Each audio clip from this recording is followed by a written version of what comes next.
Hello and welcome to day one of Find Your Flow. Today's pose is Balasana, otherwise known as Child's Pose.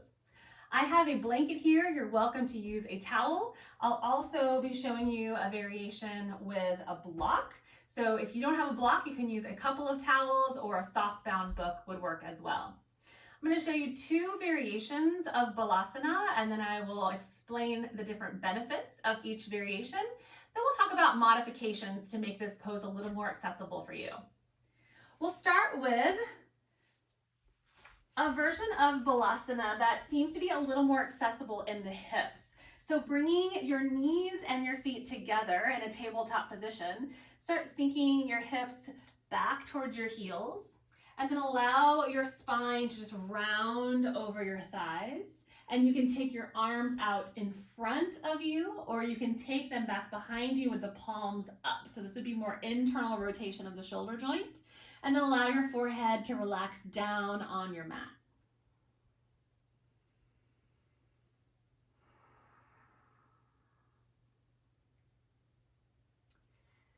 Some of the benefits of this variation of Balasana are flexibility in the ankle joint, in the knee joint, and in the hips, as well as flexion in the spine. So this alleviates, sometimes it can help alleviate some tender spots in the back.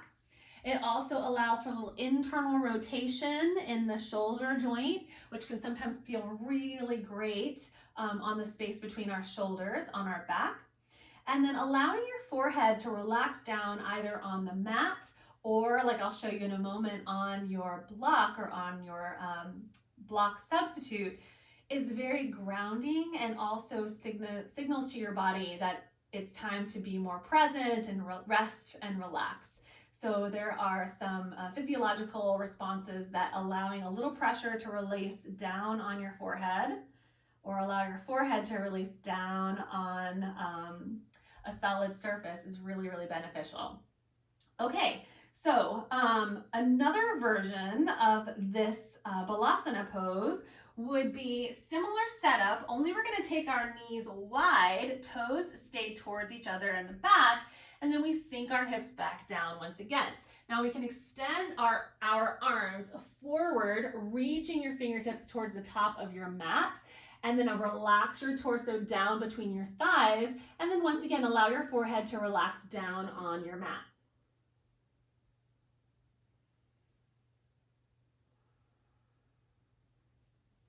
You can imagine this variation has a lot of the benefits of our previous variation, especially when it comes to the ankle, the knee, and the hip joint.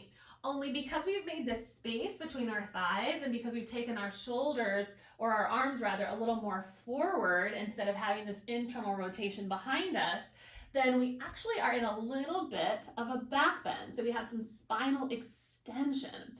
So this strengthens the muscles in our back as well as helps a little more mobility in the shoulder joint that we sometimes need because maybe we are almost naturally a little internally rotated. So opposing that with a little shoulder flexibility would be really helpful.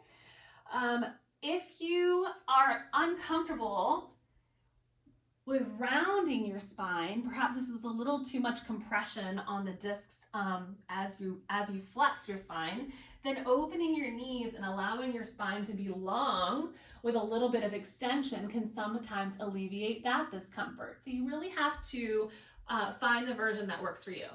Now, let me give you some modifications for this. First things first, if your forehead does not touch down to the mat, or it's really uncomfortable on your neck or your shoulders when you attempt that, then you can use a block to help bring the floor a little bit closer to you. So allowing your forehead to rest down on the block,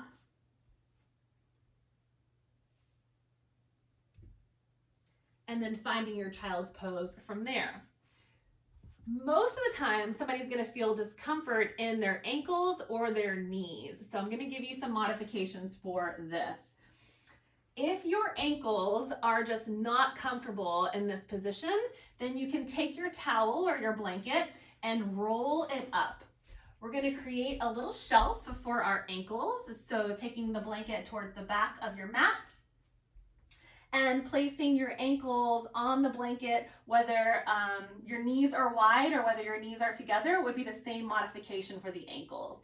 And then just allow yourself to sink your hips back, finding your child's pose from here. That gives you a little more, a little soft support in the ankles, but it also gives the ankles a little more mobility, which can feel more freeing and a little bit better, and also isn't so intense on the ankle joint. Okay, so another option is to help alleviate some knee discomfort. So we can take a second blanket roll, or this blanket roll if we don't need it on our ankles, and we can place it on our calves as close to our knee creases as we can. So this way I'll use a wide leg Balasana, but you can certainly bring your knees together with this one as well. And then you see the knee joint is a little more supported and it's not as intense. It takes some of the weight from our hips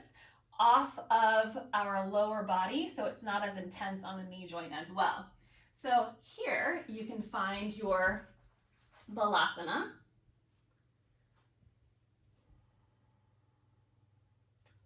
With the hips a little more elevated. And if this is still too intense, then you can certainly just add a couple of extra towels in there and just allow the hips to sink down, but still feel really supported in the knees. And then final variation or modification on this rather would be if it was simply a matter of your kneecaps are hurting on the floor. If that's the case in any posture that we do, you can just bring a towel or a blanket under your knees and then find your pose from there.